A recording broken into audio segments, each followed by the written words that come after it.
اشارات ماہنامہ ترجمان القرآن دور حاضر میں قرآن مجید کے پیغام کو سمجھنے کا بہترین ذریعہ تازہ اشارات کی آڈیو ریکارڈنگ پیش کی جا رہی ہے، سماعت فرمائیے۔ حي على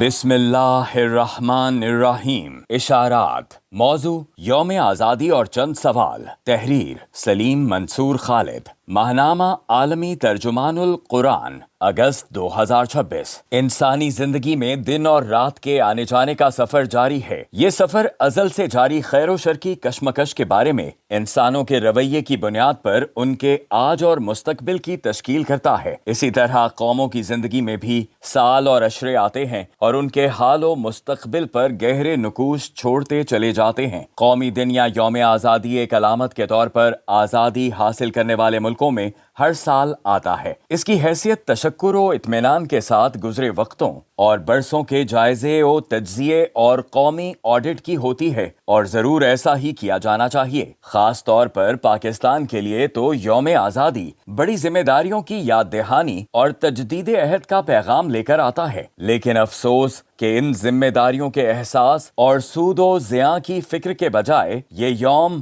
برقی قمقموں کی روشنیوں کی چکا چوند اور پرچم کی جھنڈیاں لہرانے تک محدود ہو کر رہ جاتا ہے۔ بہت ہوا تو کہیں چند تقریریں ہو گئیں، بلکہ اکثر تو راگ رنگ کی محفلیں جما لی جاتی ہیں اور قومی آڈٹ کا یہ موقع ضائع کر دیا جاتا ہے۔ پاکستان کی تاریخ کچھ ایسے ہی المیے کا منہ بولتا ثبوت ہے۔ اس کا تذکرہ اسی فرسودہ تاریخ نویسی کے ذریعے کیا جاتا ہے، جیسا کہ پرانی تواریخ محض بادشاہوں کی شکستوں اور کامیابیوں کے تذکرے کی بازگشت سے آگے نہیں بڑھتی۔ ان گزرے زمانوں کی تواریخ میں عوام کے دکھ درد، سماجی کرب، معاشی استحصال، ظالمانہ رواجی جبر کا کہیں ذکر نہیں ملتا، اور کہیں غلطی سے ایسی بات آ بھی جائے تو فوراً کسی شاہانہ کروفر کی گھن گرج میں وہ سب کچھ کانچ کی کرچیاں بن کر بکھر جاتا ہے۔ اگلے برس پاکستان کے قیام کو 80 برس گزر جائیں گے۔ جن لوگوں نے اپنے ہوش میں پاکستان بنتے دیکھا ان کی تعداد اب 1% سے بھی کم رہ گئی ہے، اور جنہوں نے قیام پاکستان کے بعد پہلے 5 برسوں میں آنکھ کھولی ان کی بھی ایک بڑی تعداد موت کی وادیوں میں جا چکی ہے۔ لیکن قیام پاکستان کے بعد پاکستان کی تاریخ اور تاریخ کے تضادات کا مسئلہ انہوں نے کبھی بحث کا موضوع بنتے نہیں دیکھا۔ اجڑ کر پاکستان آنے والے مسلمانوں پر گزرنے والی قیامت کبھی پاکستان میں شامل علاقوں میں پہلے سے آباد ہم وطنوں کی یادداشت کا حصہ نہیں بنی۔ اسی طرح ہجرت کر کے آنے اور یہاں پہلے سے آباد ہم وطنوں کی سماجی، معاشی اور نفسیاتی زندگی کے اتار چڑھاؤ بھی کبھی کسی تحقیق و تجزیے کا عنوان نہیں بنے۔ اگر کبھی کسی نے اس معاملے کو چھیڑا تو اس کا رویہ دوسرے ہم وطنوں کے خلاف شکایت اور اپنی قومیت یا برادری یا لسانی شناخت کی محض مظلومیت کے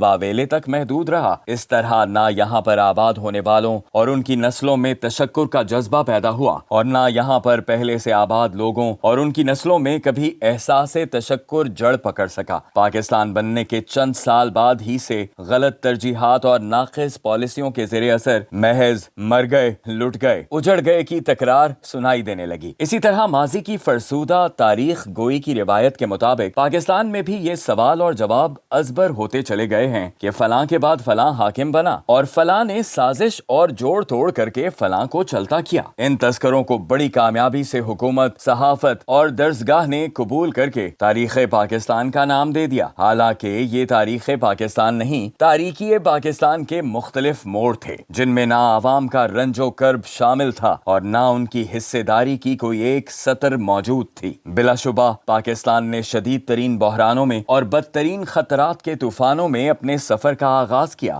بانیان پاکستان نے بڑی جاں فشانی سے اور نہایت پرخطر حالات میں ہاتھ پاؤں مار کر راستہ بنایا اور تحفظ وطن کی دیواریں بھی کھڑی کیں، لیکن کیا واقعی اس جان جوکھم کی کوئی ایک سطر یا اس جدوجہد کی کوئی کسک ہمارے طلباء و طالبات اور آنے والی نسلوں کی روح کا حصہ بن سکی؟ یقیناً ایسا نہیں ہے۔ زیادہ سے زیادہ یہ جملہ یاد رکھنے کے لیے کافی سمجھ لیا گیا کہ فائل کے کاغذوں کو لگانے کے لیے کامن پین نہیں تھے، جن کی جگہ کیکر کے کانٹوں سے کاغذوں کو نتھی کیا گیا۔ کیا واقعی یہ ایک جملہ اس عظیم چیلنج اور ہرکیولین ٹاسک کی تصویر کشی کے لیے کافی ہے کہ جو تخلیق پاکستان کے وقت درپیش تھا؟ یقیناً نہیں۔ تو پھر ان عظیم جانثاروں اور گمنام محسنوں کا تذکرہ کیا ہوا کہ جنہوں نے سخت ترین ناسازگار حالات میں قومی وجود کی تشکیل کے لیے تنکا اکٹھا کیا اور بے نمود و نام رہ کر قومی تعمیر و تشکیل میں کارنامے انجام دیتے ہوئے زندگی کی آخری سانس لی تھی۔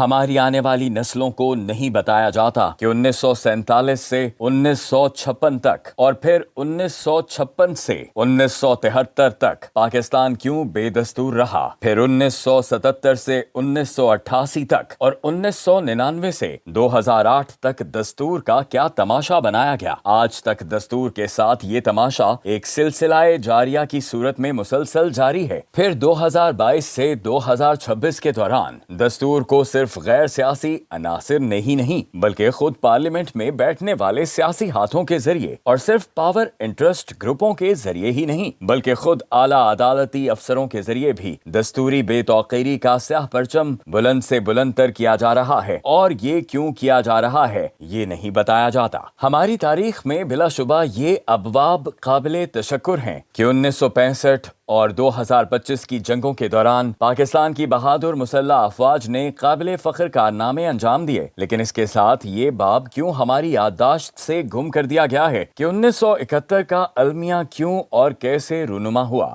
اس میں سیاستدانوں اور عسکری حاکموں کا ٹھیک کردار کیا تھا، اور ان میں ہماری صحافت نے کیسے اپنی چونچیں پروں کے نیچے دبائے رکھیں؟ یہ بھی نہیں بیان کیا جاتا کہ اگر مشرقی پاکستان میں سپلائی لائن چاروں طرف سے دشمن کے ہاتھوں گھر چکی تھی تو یہاں مغربی پاکستان کا بارڈر کیوں وہ نتیجہ پیدا نہ کر سکا جو مشرقی پاکستان کا دفاع مغربی پاکستان سے کے فارمولے کے ذریعے قائم کیا گیا تھا؟ مشرقی پاکستان کا المیہ تو ایک طرف رہا، خود مغربی محاذ پر کیوں قابل اطمینان صورت نہ سامنے آ سکی؟ دسمبر 1970 سے پہلے کے انتخابات میں بھی کیا واقعی عوام کا کچھ حصہ تھا؟ اور کیا وہ انتخابات عوام ہی کے لیے تھے یا پھر محض چند مقتدر گروہوں کے لیے راستہ بنانے کا وسیلہ تھے؟ اور یہ بھی کیوں نہیں پڑھایا اور بتایا جاتا کہ دسمبر 1970 کے دوران مشرقی پاکستان میں کیا واقعی شفاف اور فری اینڈ فیئر انتخابات ہوئے تھے یا فری فار عوامی لیگ انتخابات تھے جن میں 1970 کے پورے سال کے دوران سول انتظامیہ عوامی لیگ کی مددگار رہی، جس کے نتیجے میں مد مقابل سیاسی پارٹیوں کے لیے انتخابی مہم چلانا عملاً ممنوع قرار پایا اور مارشل لا انتظامیہ بے دست و پا تماشائی بنی بیٹھی رہی۔ اس ماحول میں وہ الیکشن ہوا جسے مخصوص طرز فکر کی دانش شفاف ترین الیکشن کہتی ہے۔ کیا تاریخ کے نام پر یہ دھبا دھویا جا سکتا ہے؟ پھر 1970 کے بعد سے اب تک کے انتخابات کی صحیح صورتحال اور قسم کی انتخابی دھاندلی کا بیان کبھی ضبط تحریر میں آئے گا کہ جس سے واضح ہو کہ ان انتخابات میں عوام کا کوئی کردار تھا یا سرے سے کوئی کردار تھا ہی نہیں؟ اسی طرح پاکستان کی تاریخ کا یہ سوال بھی جواب مانگتا ہے، پاکستان کا پاور سٹرکچر یا طاقت کا ہیکل کن ستونوں اور اداروں پر قائم ہے؟ کیا محض سول انتظامیہ اور افواج کے اعلیٰ افسران ہی مقتدرہ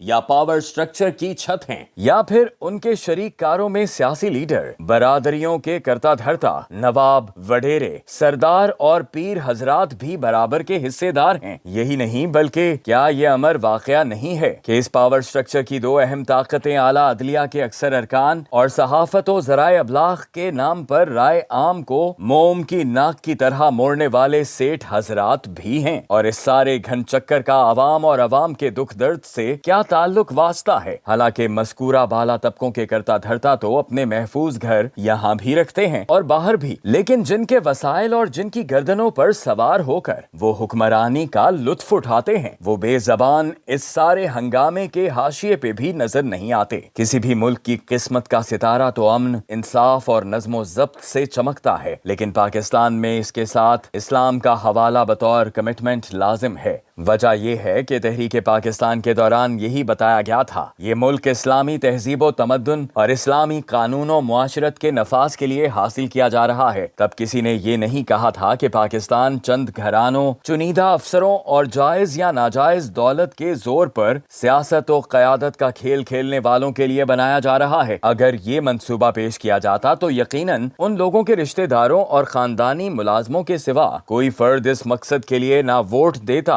اور نہ جان لڑاتا۔ کہاں مقصد کی وہ بلندی اور کہاں حقائق کی یہ پستی۔ مگر ہمارے ہاں تضاد بھرے اس قول و عمل کو بھی نہیں بیان کیا جاتا اور نہ نصاب کا حصہ بنایا جاتا ہے۔ یہ امر واقعہ بھی کسی تاریخ میں مذکور نہیں ہے کہ وہ بدعنوانی اور اقربا پروری جس سے قائد اعظم نے پارلیمان میں 11 اگست 1947 کی تقریر میں بچنے کی سختی سے ہدایت کی تھی، آج اسی ہدایت کی بے حرمتی اور پامالی پورے معاشرے میں پھیلی نظر آتی ہے۔ عدالت کی مسندیں ہوں یا دفتروں کے کمرے، فیصلہ سازوں کے ایوان ہوں یا حاکموں کی غلام گردشیں، سبھی پر ایک جملے کا راج ہے: پیسے لگاؤ تو کام ہوگا، یا پھر اوپر والوں کا حصہ اتنے فیصد ہے۔ اس چیز نے وہ تباہی مچا رکھی ہے کہ اگر کوئی فرد جائز معاشی سرگرمی کے لیے صنعت و تجارت کی کشتی اس ہلاکت خیز سیلاب میں اتارتا ہے تو طرح طرح کے محکموں کے اہلکار اس فرد پر یوں جھپٹے پڑتے ہیں جیسے گدھ نوچنے کے لیے امڈ آتے ہوں، اور بہت ہی کم ہوتے ہیں جو اس حملے سے بچ پاتے ہیں۔ اسی لیے نہ لوگ سرمایہ کاری پر آمادہ ہوتے ہیں اور نہ سرمایہ کار سرمائے میں یہاں کی محنت کو شریک کار بنانے کی ہمت کرتے ہیں۔ یوں بے روزگاری و بیکاری کا ناگ اپنے پھن پھیلائے پھنکارتا نظر آتا ہے۔ قوم کے پسے ہوئے طبقوں کے لیے صدیوں کی غلامی سے نکلنے کا سب سے اہم ذریعہ تعلیم ہی ہو سکتی تھی، لیکن سرکاری تعلیمی اداروں میں بدنظمی اور اکثر اساتذہ کی نااہلی اور عدم دلچسپی نے ڈیرے ڈال رکھے ہیں، تو دوسری طرف نجی تعلیمی اداروں کی بڑی تعداد نے وہ تجارتی ادھم مچایا ہوا ہے کہ الحفیظ الامان قسم قسم کے تعلیمی اداروں نے نئی نسل کو فکری انتشار کی دلدل میں جکڑ کر رکھ دیا ہے۔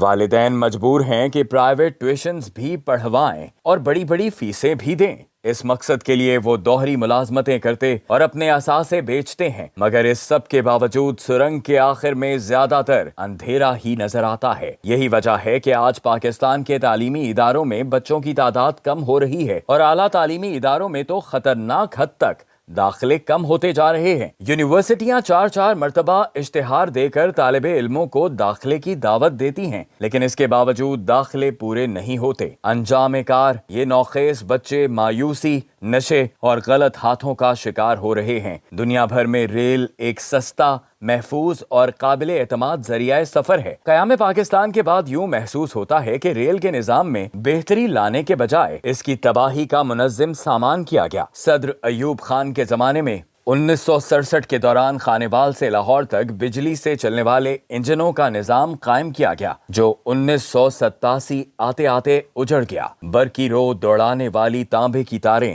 چوری کر لی گئیں اور آہنی گارڈر اکھاڑ کر لوگ گھروں کو لے گئے اور سارا زور روڈ ٹرانسپورٹ پر لگا دیا گیا۔ نتیجہ یہ ہے کہ غیر ملکی گاڑیوں، ٹائروں، پرزوں اور پیٹرول پر قیمتی قومی زر مبادلہ سیلاب کے پانی کی طرح بیرون پاکستان کی طرف بہہ نکلا اور مہنگائی کا عذاب اس راستے سے پوری قوم پر مسلط ہو گیا۔ آج پاکستان ریلویز شوکت تھانوی کے افسانے سودیشی ریل سے بھی زیادہ بدتر شکل پیش کر رہی ہے، جس میں ہر شخص خود تو سوار ہونے کی کوشش میں ہے لیکن کسی دوسرے کو سوار نہیں ہونے دیتا۔ زراعت کی حالت کو خراب کرنے کے لیے ناقص پیداواری منصوبہ بندی نے تباہی مچائی ہوئی ہے۔ کسان کی گردن دبوچنے کے لیے تیل، بجلی، بیجوں اور مصنوعی کھادوں کے مہنگے داموں نے بربادی مسلط کی ہوئی ہے، تو دوسری طرف خود کسانوں نے نہری پانی کی ترسیل کے فعال نظام کو تباہ و برباد کر کے رکھ دیا ہے۔ نہری پانی کی ستھری ترسیل کا شاندار نظام اب تباہی و بربادی کا نوحہ بڑھتا نظر آتا ہے۔ تجارت میں بددیانتی،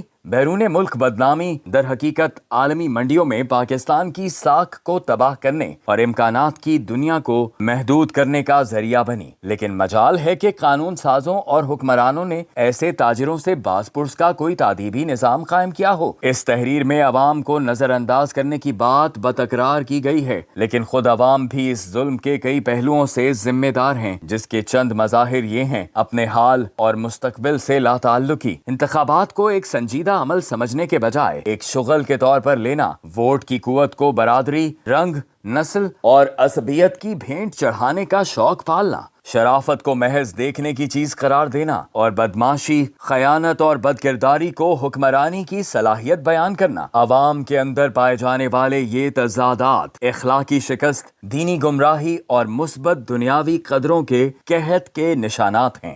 اس تلخ داستان کے یہاں پر کہیں کہیں سے سنائے ہیں ہم نے افسانے، اس لیے نہیں کہ مایوس ہوا جائے، بلکہ اس لیے کہ ان خرابیوں کو درست کیا جائے۔ یوم آزادی دراصل فخر کر کے سو جانے کا پیغام نہیں لاتا، بلکہ یہ احتساب کی میزان لے کر آتا ہے تاکہ کوتاہیوں کے ازالے کے لیے تجدید عہد ہو اور روشن مستقبل کی راہ ہموار کی جا سکے۔ حی علی